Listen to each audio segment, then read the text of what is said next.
ಶ್ರೀ ಮಹಾಗಣಾಧಿಪತಿಯೇ ನಮಃ. ಓಂ ಶ್ರೀ ಮಾತ್ರೇ ನಮಃ. ಓಂ ಶ್ರೀ ಗುರುಭ್ಯೋ ನಮಃ. ಸಮಸ್ತ ಕನ್ನಡ ವೀಕ್ಷಕರಿಗೆ ನಮಸ್ಕಾರ. ನೀವು ಮೊದಲನೇ ಬಾರಿ ನಮ್ಮ ಚಾನಲ್ ನೋಡ್ತಾ ಇದ್ದರೆ ದಯವಿಟ್ಟು ನಮ್ಮ ಚಾನಲ್ನ ಸಬ್ಸ್ಕ್ರೈಬ್ ಮಾಡಿಕೊಂಡು ನಮಗೆ ನಿಮ್ಮ ಪ್ರೋತ್ಸಾಹವನ್ನು, ಅಂದರೆ ನೀವು ಎಷ್ಟು ಜನ ಸಬ್ಸ್ಕ್ರೈಬ್ ಮಾಡ್ಕೊಳ್ತೀರೋ ನಮಗೆ ಅಷ್ಟು ಪ್ರೋತ್ಸಾಹ ಸಿಗುತ್ತೆ.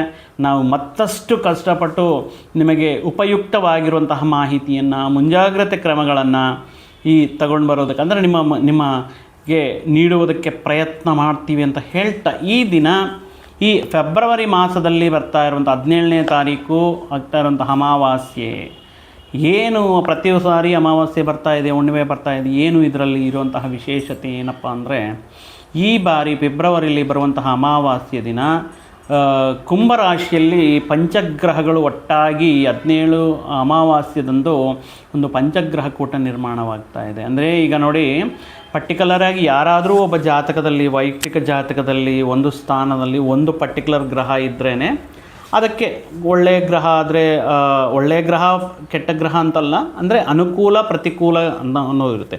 ಅನುಕೂಲ ಗ್ರಹ ಅನುಕೂಲ ಸ್ಥಾನದಲ್ಲಿರುವಂತಹ ಸಂದರ್ಭಗಳಲ್ಲಿ ಅನುಕೂಲ ಫಲಗಳು ಅನ್ನೋದು ಸಿಗ್ತಾ ಇರುತ್ತೆ. ಅದೇ ರೀತಿ ಪ್ರತಿಕೂಲ ಸ್ಥಾನದಲ್ಲಿ ಪಾಪಗ್ರಹಗಳಿರುವಂತಹ ಸಂದರ್ಭಗಳಲ್ಲಿ ಪ್ರತಿಕೂಲ ಫಲಗಳು ಸಿಗುತ್ತೆ. ಆದರೆ ಒಂದೇ ಭಾವದಲ್ಲಿ, ಅಂದರೆ ಒಂದೇ ಮನೆಯಲ್ಲಿ ಒಂದಕ್ಕೂ ಮೀರಿ 5 ಗ್ರಹಗಳು ಬಂದು ಅಮಾವಾಸ್ಯ ತಿಥಿಯಂದು ಒಂದು ರೀತಿ ಗ್ರಹಣದಿಂದ ಕೂಡಿರುವಂತಹ ವಾತಾವರಣ ನಿರ್ಮಾಣ. ಗ್ರಹಣ ಅಂತ ಯಾಕೆ ಮೆನ್ಷನ್ ಮಾಡ್ತಾ ಇದ್ದೀನಿ ಅಂದರೆ, ಇಲ್ಲಿ ರವಿ, ಚಂದ್ರ, ರಾಹು ಈ 3 ಗ್ರಹಗಳು ಜೊತೆಗೆ ಶುಕ್ರ, ಬುಧರು ಸೇರಿ ಕುಂಭರಾಶಿಯಲ್ಲಿ ಈ 17ನೇ ತಾರೀಕು ಈ ಪಂಚಗ್ರಹ ಕೂಟ ನಿರ್ಮಾಣವಾಗ್ತಾ ಇದೆ. ಅಷ್ಟು ಭಯಂಕರ ಅನ್ನೋ ರೀತಿಯಲ್ಲಿ ಎಲ್ಲ ನಾನು ಹೇಳ್ತಾ ಇರೋದು. ಬಟ್ ಏನಪ್ಪ ಅಂದರೆ, ಈ ಒಂದರ ಪರ್ಟಿಕ್ಯುಲರ್ ಸ್ಥಾನದಲ್ಲಿ ಒಂದು ಗ್ರಹ ಇದ್ದರೆ ಒಂದು ಫಲ, 2 ಗ್ರಹಗಳಿದ್ದಾಗ ಅದಕ್ಕೆ ಮಲ್ಟಿಪ್ಲಿಕೇಶನ್ ಮಾಡಬೇಕಾಗಿರುತ್ತೆ. 3 ಗ್ರಹಗಳಿದ್ದಾಗ ಆ ರೀತಿ 3 ಮಲ್ಟಿಪ್ಲಿಕೇಶನ್ ಮಾಡಬೇಕಾಗಿರುತ್ತೆ. ಸೊ ಒಳ್ಳೆಯದಾದರೆ ಒಳ್ಳೆಯದಾಗುತ್ತೆ, ಕೆಟ್ಟದ್ದಾದರೆ ಯಾವ ವಿಷಯಗಳಿಂದ ಮುಂಜಾಗ್ರತೆ ತಗೋಬೇಕು ಅನ್ನುವಂಥ ವಿಷಯಗಳನ್ನು ನಾವು ಈ ವಿಡಿಯೋ ಮುಖಾಂತರ, ಅದರಲ್ಲೂ ಕೂಡ 12 ರಾಶಿಗಳಲ್ಲಿ ಸಿಂಹ ರಾಶಿಗೆ ಸಪ್ತಮ ಭಾವದಲ್ಲಿ, ಕಳತ್ರ ಭಾವದಲ್ಲಿ ಈ ಪಂಚಗ್ರಹಗಳು 5 ಗ್ರಹಗಳ ಕೂಟ, ಈ ಸಮ್ಮಿಲನ ಅನ್ನೋದು ಈ ಸಿಂಹರಾಶಿಯ ಜಾತಕರಿಗೆ, ರವಿ ಅಧಿಪತಿಯಾಗಿರುವಂತಹ ಈ ರಾಶಿ ಜಾತಕರಿಗೆ ಯಾವ ರೀತಿ ಅನುಕೂಲ ಅಥವಾ ಪ್ರತಿಕೂಲ ವಿಷಯಗಳು ನಡೆಯುತ್ತೆ ಅಂತ ನೋಡುವುದಾದರೆ, ಪರ್ಟಿಕ್ಯುಲರ್ ಆಗಿ ಈ ಸಪ್ತಮ ಸ್ಥಾನ ಅನ್ನೋದು ಈ ರೀತಿ ವಿಷಯಗಳನ್ನು, ಅಂದರೆ ಮಿತ್ರಗ್ರಹವಾಗಿದ್ದರೆ ಸಾನುಕೂಲವಾಗಿ, ಶತ್ರುಗ್ರಹಗಳಿರುವಾಗ ಪ್ರತಿಕೂಲ ಫಲಗಳು ನೀಡ್ತಾ ಇರ್ತಾರೆ. ಈ ರೀತಿ ನೋಡಿದ್ರೆ ಆ ರೀತಿ ಒಟ್ಟಾಗಿ ಮತ್ತು ಮಿತ್ರಗ್ರಹಗಳ ಸಪ್ತಮ ಸ್ಥಾನಕ್ಕೆ ಬರ್ತಾ ಇದೆಯಾ ಅಥವಾ ಶತ್ರುಗ್ರಹಗಳು ಬರ್ತಾ ಇದೆಯಾ ಅಂತ ಹೇಳುವುದಾದರೆ, ಈ ಸಿಂಹರಾಶಿಯವರಿಗೆ ಶತ್ರುಗ್ರಹಗಳು, ಪಾಪಗ್ರಹಗಳೇ ಈ ಸಪ್ತಮ ಸ್ಥಾನಕ್ಕೆ ಬಂದು ಕೆಲವೊಂದು ವಿಷಯಗಳಲ್ಲಿ ನೀವು ಮುಂಜಾಗ್ರತೆ ಕ್ರಮ ತಗೋಬೇಕು ಅಂತ ಹೇಳ್ತಾ ಇದ್ದೀವಿ. ಅದರಲ್ಲಿ ಕೂಡ ರವಿ, ಶುಕ್ರ ಒಂದು ಕಾಂಬಿನೇಷನ್. ಈ ಕಾಂಬಿನೇಷನ್ ಕೂಡ ನೋಡಿ ಯಾವ ರೀತಿ ಡೆಡ್ಲಿ ಆಗಿರುತ್ತೋ. ರವಿ ಚಂದ್ರ, ಚಂದ್ರ ಶುಕ್ರ ಮತ್ತು ರವಿ ರಾಹು ಮತ್ತು ರಾಹು ಚಂದ್ರ, ಅಂದರೆ ಈ ಪರ್ಟಿಕ್ಯುಲರ್ ಕಾಂಬಿನೇಷನ್ ಅನ್ನೋದು ಜಾತಕನ ಮೇಲೆ ಸಪ್ತಮ ಭಾವ ಆಗಿರೋದ್ರಿಂದ, ಮತ್ತು ಸಪ್ತಮ ಅಂದರೆ ಇದೊಂದು ರೀತಿ ವೈವಾಹಿಕ ಜೀವನಕ್ಕೆ, ಈ ವ್ಯಾಪಾರದಲ್ಲಿ ಪಾರ್ಟ್ನರ್ಶಿಪ್ಸ್ ಮಾಡ್ಕೊಳ್ಳೋದಕ್ಕೆ, ಕೆಲವೊಂದು ವ್ಯಾಪಾರ ವಿಷಯಗಳ ಅನುಕೂಲವಾಗಿ ನಡೆಯೋದಕ್ಕೆ ಕಾರಕತ್ವವಾಗಿರುವಂತಹ ಒಂದು ಸಪ್ತಮ ಭಾವ, ಕಳತ್ರ ಭಾವ ಅಂತ ಏನು ಹೇಳ್ತೀವೋ, ಈ ಭಾವದಲ್ಲಿ, ಈ ಸ್ಥಾನದಲ್ಲಿ ಈ 5 ಗ್ರಹಗಳು ಆಗಮನ ಅನ್ನೋದು ಕೆಲವೊಂದು ವಿಷಯಗಳಲ್ಲಿ ಮುಖ್ಯವಾಗಿ ಸಿಂಹರಾಶಿಯವರು ಮುಂಜಾಗ್ರತೆ ಕ್ರಮ ತಗೋಬೇಕಾಗಿರುತ್ತೆ. ಅಟ್ಲೀಸ್ಟ್ ಮಾರ್ಚ್ 14ರವರೆಗೆ ಆದರೂ ಈ ಪ್ರಭಾವ ಇರೋದರಿಂದ, ರವಿ ತಮ್ಮ ಸಂಚಾರವನ್ನು ಬದಲಾಯಿಸುವವರೆಗೂ ಕೂಡ ಹೇಳ್ತಾ ಇರುವಂತಹ ಕೆಲವೊಂದು ವಿಷಯಗಳಲ್ಲಿ ಹುಷಾರಾಗಿ, ಯಾವ ವಿಷಯಗಳಲ್ಲಿ, ಈಗ ಹೊಸ ವ್ಯಕ್ತಿಗಳ ಆಗಮನ ಇರುತ್ತೆ, ಅವರ ಜೊತೆಗೆ ಏನಾದರೂ ಹಣಕಾಸಿನ ವ್ಯವಹಾರಗಳು ಮಾಡ್ಕೋಬೇಕಾಗಿರುತ್ತೆ. ಆ ವ್ಯಕ್ತಿ ಹಿನ್ನೆಲೆ ಏನು, ಆ ವ್ಯಕ್ತಿ ಇದಕ್ಕೆ ಮುಂಚೆ ಮಾಡಿರುವಂತಹ ಈ ಹಣಕಾಸಿನ ಟ್ರಾನ್ಸಾಕ್ಷನ್ಸ್ ಏನು, ಪ್ರಾಪರ್ಟೀಸ್, ಯಾವುದೋ ಒಂದು ರೀತಿಯಲ್ಲಿ ನಿಮ್ಮನ್ನು ಮೋಸ ಮಾಡಬೇಕು, ಒಂದು ರೀತಿ ಮಾಯೆಗೆ ಇಳಿಸಬೇಕು ಅಂತ ಪ್ರಯತ್ನ ಮಾಡ್ತಾ ಇರ್ತಾರೆ. ಆದ್ರೂ ಕೂಡ ತುಂಬ ಕೇರ್ಫುಲ್ಲಾಗಿ ಹೊಸ ವ್ಯಕ್ತಿಗಳ ಜೊತೆ ಹಣಕಾಸು ವ್ಯವಹಾರಗಳು, ವ್ಯಾಪಾರ ವ್ಯವಹಾರಗಳು ನಡೆಸುವಂತಹ ಸಂದರ್ಭಗಳಲ್ಲಾಗಿರ್ಬೋದು, ಒಂದು ಮುಖ್ಯವಾಗಿರುವಂತಹ ಕೆಲವೊಂದು ಪತ್ರಗಳ ಮೇಲೆ, ಡಾಕ್ಯುಮೆಂಟ್ಸ್ ಮೇಲೆ ಸಿಗ್ನೇಚರ್ ಮಾಡುವಂತಹ ಸಂದರ್ಭಗಳಾಗಿರಬಹುದು. ತುಂಬ ಹುಷಾರಾಗಿ ಟರ್ಮ್ಸು, ಕಂಡೀಷನ್ಸು, ಈ ವಿಷಯಗಳು, ಅಥವಾ ಯಾರಾದರೂ ಮಧ್ಯದಲ್ಲಿ ನೀವು ಸಾಲಗಳನ್ನು ನೀಡುವಂತಹ ಸಂದರ್ಭಗಳಾಗಿರ್ಬೋದು, ಅಥವಾ ನಿಮ್ಮ ವೈಯಕ್ತಿಕ ವಿಷಯಗಳು ಮೂರನೇ ವ್ಯಕ್ತಿಗೆ ಸೇರಿ ನಿಮಗೆ ಗೊತ್ತಿಲ್ಲದೆ ಈಗ ನಡೀತಾ ಇದೆ. ಅಂದರೆ ಆ ವ್ಯಕ್ತಿಗೆ ಗೊತ್ತಿರಲ್ಲ, ಬಟ್ ಆ ವ್ಯಕ್ತಿಯ ಹೆಸರ ಮೇಲೆ ಯಾರೋ ಲೋನ್ಗಳು ತಗೊಂಡಿರ್ತಾರೆ. ಅಂದರೆ ನಿಮ್ಮ ವೈಯಕ್ತಿಕ ಸಮಾಚಾರ, ಅದು ಆಧಾರ್ ಕಾರ್ಡ್ ಆಗಿರ್ಬೋದು, ಸಿಗ್ನೇಚರ್ ಆಗಿರ್ಬೋದು, ಖಾಲಿ ಪೇಪರ್ ಮೇಲೆ ಸಿಗ್ನೇಚರ್ ಆಗಿರ್ಬೋದು, ಚೆಕ್ಗಳು ಎಲ್ಲಾದರೂ ಚೆಕ್ ಬುಕ್ ಕಳ್ಕೊಳ್ಳೋದಾಗಿರ್ಬೋದು. ಸೊ ಇಂತಹ ವಿಷಯಗಳ ಮೇಲೆ ತುಂಬ ಹುಷಾರಾಗಿರಬೇಕಾಗಿರುತ್ತೆ. ಅಂದರೆ ಈ ಸಂದರ್ಭದಲ್ಲಿ ನಿಮ್ಮ ವ್ಯಾಪಾರ ಪಾಲುದಾರರಾಗಿರಬಹುದು, ಅಥವಾ ಕೆಲವೊಂದು ಮಿತ್ರ ರೂಪದಲ್ಲಿ ನಿಮ್ಮ ಮಿತ್ರರ ಸ್ಥಾನದಲ್ಲಿದ್ದು ನಿಮ್ಮ ಅಭಿವೃದ್ಧಿಗೆ ಆತಂಕ ಸೃಷ್ಟಿಸೋಣ ಅಥವಾ ನಿಮ್ಮನ್ನು ನಷ್ಟದಲ್ಲಿ ಕೂರಿಸೋಣ ಅನ್ನುವಂತಹ ಒಂದು ಕೆಟ್ಟ ಬುದ್ಧಿ ಇರುವಂತಹ ವ್ಯಕ್ತಿಗಳು ನಿಮ್ಮನ್ನು ಯಾವುದೋ ಒಂದು ರೀತಿ ಮಾಯ ಮಾಡೋಣ, ಮೋಸ ಮಾಡೋಣ ಅನ್ನುವಂತಹ ಒಂದು ಉದ್ದೇಶ ಇಟ್ಕೊಂಡಿರೋ ಕಾರಣದಿಂದ ಪರ್ಟಿಕ್ಯುಲರಾಗಿ ಅಂತಹ ವ್ಯಕ್ತಿಗಳ ಬಗ್ಗೆ ತುಂಬ ಹುಷಾರಾಗಿ ಅವರ ಜೊತೆಗೆ ವ್ಯವಹಾರ ಮಾಡಬೇಕಾಗಿರುತ್ತೆ. ಮುಖ್ಯವಾಗಿ ವ್ಯಾಪಾರದಲ್ಲಿ ಪಾರ್ಟ್ನರ್ಶಿಪ್ ಮಧ್ಯೆ ಇಷ್ಟುವರೆಗೂ ತುಂಬ ಚೆನ್ನಾಗಿರುತ್ತೆ. ನಿಮ್ಮ ವೀಕ್ನೆಸ್ನ, ನಿಮ್ಮ ಒಳ್ಳೆಯತನವನ್ನು ಅವರು ಅದೊಂದು ಬಂಡವಾಳವಾಗಿ ಮಾಡಿಕೊಂಡು ಕೆಲವೊಂದು ವಿಷಯಗಳನ್ನು ಹೇಳದೆ, ಕೆಲವೊಂದು ವಿಷಯಗಳನ್ನು ಮುಚ್ಚಿಟ್ಟು ನಿಮಗೆ ನಷ್ಟ ತರುವ ರೀತಿಯಲ್ಲಿ ಮಾಡ್ತಾ ಇರ್ತಾರೆ. ಸೊ ಅವ್ರ ಬಗ್ಗೆನೂ ಈ ರೀತಿ ವಿವಾದಾಸ್ಪದ ಮಾಡ್ಕೊಳ್ಳೋಕೆ ಹೋಗಬೇಡಿ. ಅದನ್ನು ರಾಜಿ ಮಾರ್ಗದಲ್ಲಿ ಕೆಲವೊಂದು ವಿಷಯಗಳನ್ನು ನೇರವಾಗಿ ಪ್ರಾಮಾಣಿಕವಾಗಿ ಪ್ರೂವ್ ಮಾಡಿ ಅವರನ್ನು ಕ್ಯಾಚ್ ಮಾಡೋಕ್ಕೆ ಪ್ರಯತ್ನ ಮಾಡಿ. ಕೆಲವೊಂದು ವಿಷಯಗಳು ಅಂದ್ಕೊಂಡಿರುವಂತಹ ಸಮಯ ವಿಷಯಗಳಲ್ಲಿ, ಅಂದರೆ ಸಂದರ್ಭದಲ್ಲಿ ಕಂಪ್ಲೀಟ್ ಆಗದೆ ಅಥವಾ ಅಂದ್ಕೊಂಡಿರುವಂತಹ ಮಟ್ಟದಲ್ಲಿ ನಿಮಗೆ ವ್ಯಾಪಾರ ಅಥವಾ ಕಸ್ಟಮರ್ಸು ಬರದೆ ನಿಮ್ಮ ವ್ಯಾಪಾರ ಕೆಲವೊಂದು ದಿನಗಳ ಕಾಲ ಸ್ವಲ್ಪ ನಷ್ಟಗಳು ಅಥವಾ ವ್ಯಾಪಾರವು ಸ್ವಲ್ಪ ಡಲ್ ಆಗೋದಕ್ಕೆ ಈ ಗ್ರಹಕೂಟ ಅನ್ನೋದು ಕಾರಣವಾಗಬಹುದು.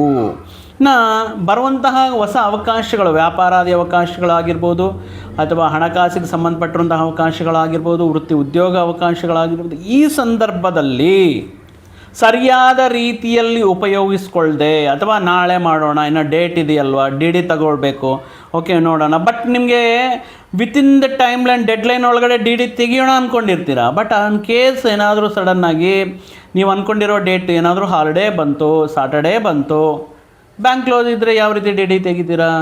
ಸೊ ಆದ್ದರಿಂದ ಈ ಕೆಲವೊಂದು ವಿಷಯಗಳನ್ನು, ಮುಖ್ಯವಾದ ಕೆಲವೊಂದು ವಿಷಯಗಳನ್ನು, ಅವಕಾಶಗಳನ್ನು ನೀವು ಉಪಯೋಗಿಸ್ಕೊಳ್ಳೋದ್ರಲ್ಲಿ ವೈಫಲ್ಯವನ್ನು ನೋಡೋದಾಗಿರಬಹುದು.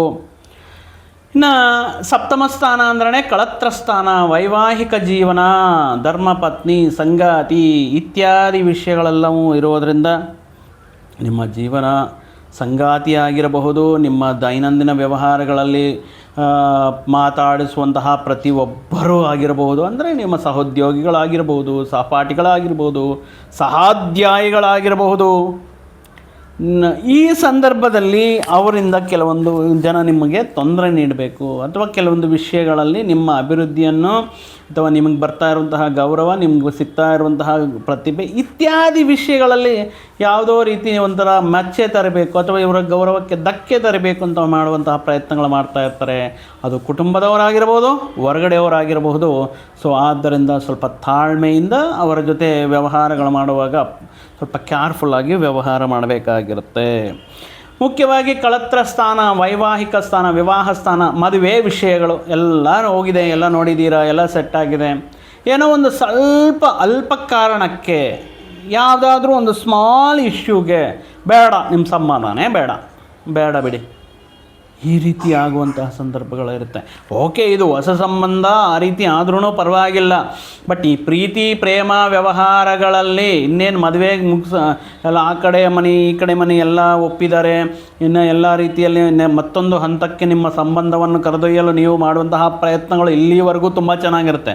ಬಟ್ ಈ ಪರ್ಟಿಕ್ಯುಲರ್ ಟೈಮಲ್ಲಿ ಏನೋ ಒಂದು ಸ್ಮಾಲ್ ಇಶ್ಯೂಯಿಂದ ಈ ಪ್ರೀತಿ ಪ್ರೇಮ ವ್ಯವಹಾರಗಳಲ್ಲಿ ಈಗೋ ಕ್ಲಾಶಸ್ ಆಗಿರ್ಬೋದು, ಹಣಕಾಸಿನ ವಿಷಯಗಳಾಗಿರಬಹುದು, ಮಾತುಗಳಾಗಿರ್ಬೋದು, ಮೂರನೇ ವ್ಯಕ್ತಿಯ ಆಗಮನದಿಂದ ಆ ಕಡೆ ಈ ಕಡೆ ಇಟ್ಬಿಟ್ಟು ತಮಾಷೆ ನೋಡುವಂತಹ ಕೆಲವೊಂದು ವ್ಯಕ್ತಿಗಳಿಂದ ಆಗಿರಬಹುದು, ವಿವಾಹ ಪ್ರಯತ್ನಗಳಿಗೆ ಸ್ವಲ್ಪ ಆತಂಕಗಳು, ಅವಾಂತರಗಳಾಗಬಹುದು.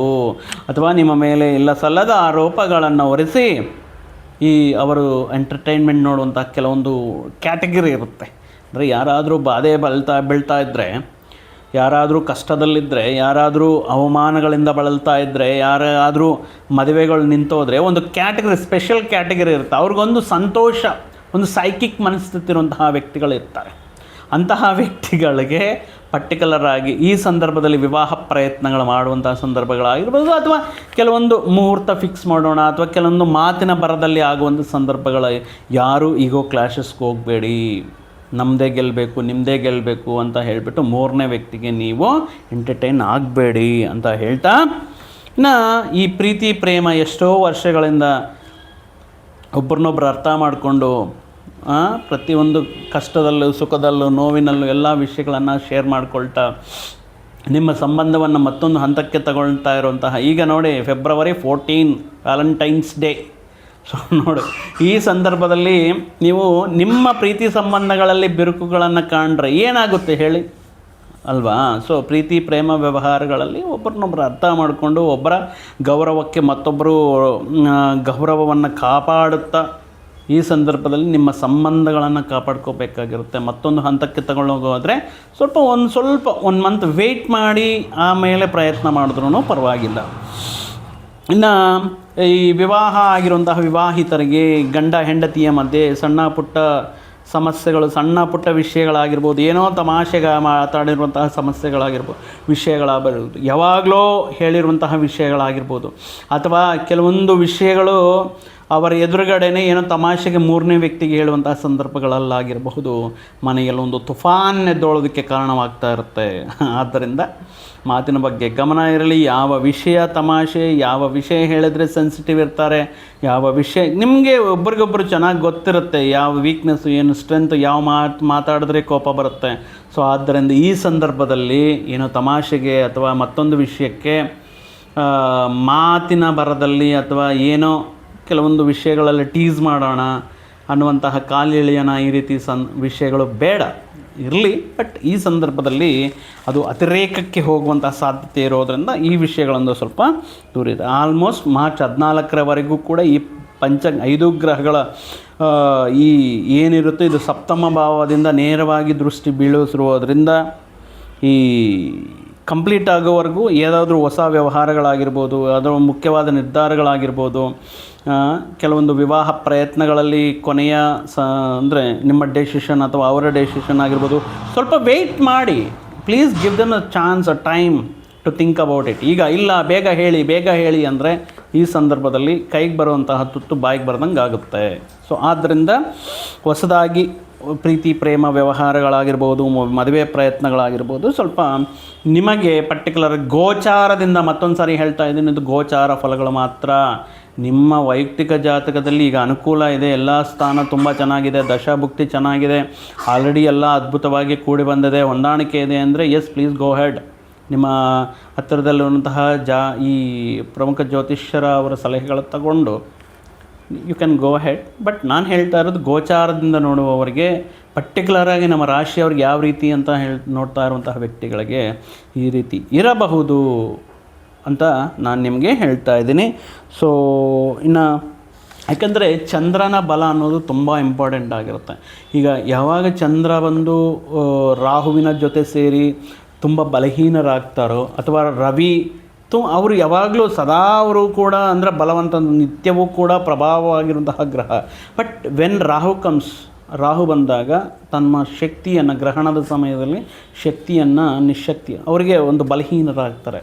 ಸೊ ಆದ್ದರಿಂದ ಈ ನವಗ್ರಹಗಳಿಗೆ ಧ್ಯಾನ ಮಾಡುವುದರಿಂದ, ನವಗ್ರಹ ಪ್ರದಕ್ಷಿಣೆ ಮಾಡುವುದರಿಂದ, ನವಧಾನ್ಯಗಳಿಂದ ಹಸುವಿಗೆ ಆಹಾರ ನೀಡುವುದರಿಂದ, ಈ ನವಧಾನ್ಯಗಳನ್ನು ಹಕ್ಕಿಗಳಿಗೆ ಆಹಾರವಾಗಿ ನೀಡುವುದರಿಂದ ಈ ಸಂದರ್ಭದಲ್ಲಿ ಮತ್ತಷ್ಟು ಈ ಕೆಲವೊಂದು ವಿಷಯಗಳಲ್ಲಿ ಯಾವುದೇ ಅಪಾರ್ಥಗಳಿಲ್ಲದೆ ಸಂತೋಷವಾಗಿ ನಿಮ್ಮ ಜೀವನದಲ್ಲಿ ಆ ಶ್ರೀರಾಯರ, ಪರಮೇಶ್ವರರ, ಶ್ರೀಮನ್ನಾರಾಯಣ ಆಶೀರ್ವಾದ ಸದಾ ನಿಮ್ಮ ಪರಿವಾರದ ಮೇಲೆ ಇರಲಿ ಅಂತ ಹೇಳ್ತಾ, ಮತ್ತೊಂದು ವಿಡಿಯೋ ಜೊತೆಗೆ ಮತ್ತೊಂದು ಆಸಕ್ತಿಕರ ವಿಷಯದ ಜೊತೆಗೆ ನಿಮ್ಮ ಮುಂದೆ ಮತ್ತೆ ಬರ್ತೀನಿ. ಅಲ್ಲಿವರೆಗೂ ಸರ್ವೇ ಜನಾಂ ಸುಖಿನೋ ಭವಂತು, ಸಮಸ್ತ ಸನ್ಮಂಗಳಾನಿ ಭವಂತು. ಜೈ ಶ್ರೀರಾಮ್.